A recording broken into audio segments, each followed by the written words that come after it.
Okay, ang ating laro ay Tagalog English game. Sasabihin ko ang Tagalog, sabihin nyo ang English ng word na yun. Okay? Ready? Simulan natin kay Anna Marie.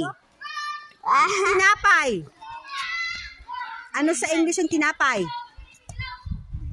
One. Okay, bread. Ha? Okay, sunod. Sabi ko ba bread? Sa likod. Pwede ka na sa likod. Okay, next. Kailin. Ano sa English ang bato? Rock. Rock or stone? Very good. O, dito ka na sa likod. Malikod na ka mo. Okay, next. Si Eliza. Yeah. Ano sa English ang damit? O, si Eliza lang. Damit. Suit. 1, 2, 3, 4, 5. Okay, wala na. Dress or shirt? Okay, next. Si Rizalyn. Hindi ka ba na Rizalyn? Ano sa... Uy, ka mo kayo di mabatian sa video. Ano sa English ang damo? Damo. Damo. Grass. Very good. Okay, ito likod.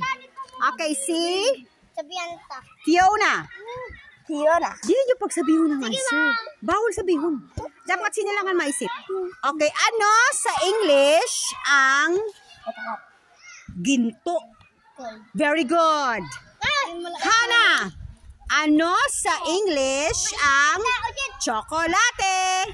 Chocolate. Okay, very good. John Carl, ano sa English ang mesa? Table. Very good. Next, Alex. Ano sa English ang suklay? Okay, comb. Okay, balik kita kay Anna Marie. Ano sa English ang buhangin? Bye-bye sa aton.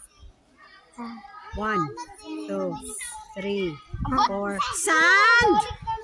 Okay, Skylin. Ano sa English ang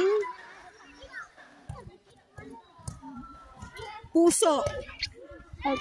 Puso. 1, 2, 3. Heart. Yung sabi ni Mister. Ano ka pati sa may video kit pati buhat. Bawal gani. Okay, Liza. Kuya lang. Ano sa English ang upuan? Or silya? Chair. Okay. Alex, ano sa English ang dahon? Leaf.